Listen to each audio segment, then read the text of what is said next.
31 डिसेंबरच्या रात्री पालधी येथे 2 गटात राडा झाला आणि त्या राड्यानंतर या ठिकाणी जाळपोळ करण्यात आली होती आणि शांतता राहावी म्हणून 2 दिवस संचारबंदी सुद्धा या ठिकाणी लागू करण्यात आली होती।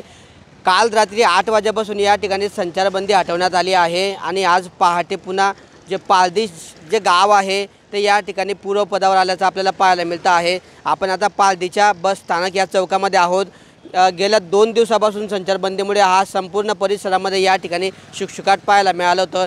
संपूर्ण दुकानं ही बंद होती, तर बस स्थानकामध्ये येणाऱ्या जाणाऱ्या बसेससुद्धा इतरत्र मार्गाने या वळवण्यात आलेल्या होत्या। मात्र आज काल रात्री 8 वाजेपासून या ठिकाणी संचारबंदी हटवण्यात आल्यानंतर आता या ठिकाणी पुन्हा पालधी जे गाव आहे ते पूर्वपदावर आल्याचं आपल्याला पाहायला मिळतं आहे। आपण जर या ठिकाणी दृश्यांमध्ये बघितलं तर अद्यापही या ठिकाणी पोलिसांचा जो बंदोबस्त आहे तो या ठिकाणी तैनात आहे।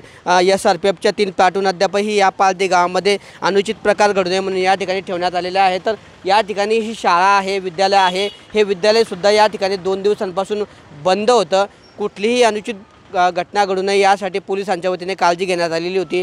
त्या दृष्टीने काल या ठिकाणी संचारबंदी ही हटवण्यात आल्यानंतर आता या ठिकाणी पोलिसांचा जो फौजफाटा आहे तो कायम या ठिकाणी ठेवण्यात आलेला आहे आणि त्या दृष्टिकोनातून या ठिकाणी पोलीस सर्व गोष्टींवर नजर ठेवून आहेत। मात्र दुसरीकडे गेल्या 2 दिवसांपासून सर्व नागरिक जे आहेत संचारबंदीमुळे घरामध्ये होते आणि त्यामुळे कुठेतरी त्यांच्या अत्यावश्यक सोयी असेल किंवा काही गोष्टी असतील त्या पूर्ण करण्यासाठी त्यांना अडचणी येत होत्या। मात्र संचारबंदी हटवण्यात आल्यामुळे आता पालधी जे गाव आहे या ठिकाणी पूर्वपदावर आल्याचं पाहायला मिळतं आहे। पालधीमध्ये सध्या शांतता आहे आणि या ठिकाणचं जे वातावरण आहे ते आता सद्यस्थितीमध्ये जे आहे पालधीची जी परिस्थिती आहे किंवा वातावरण आहे या ठिकाणी पूर्वपदावर आल्याचं पाहायला मिळत असून गेल्या 2 दिवसांपासून शुकशुकाट असलेल्या पालधी आज गजबजल्याचं आपल्याला चित्र पाहायला मिळत असून विद्यार्थीसुद्धा शाळेमध्ये गेलेले आहे, शाळा उघड्या झालेल्या आहेत, सर्व दुकानं उघडं झाल्यामुळे कुठेतरी विद्यार्थ्यांसोबतच या ठिकाणी नागरिकांनासुद्धा दिलासा मिळाला असून पालधी गावामध्ये आता शांतता आहे। मात्र अद्यापही या ठिकाणी पोलिसांचा बंदोबस्त तैनात असल्याचं आपल्याला पाहायला मिळतं आहे।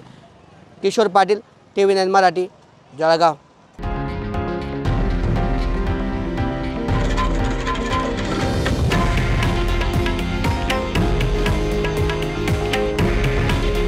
हे आहे देशातील नंबर 1 न्यूज नेटवर्क आणि आपण पाहत आहात TV9 मराठी। काळजी तुमची, हित महाराष्ट्राचं।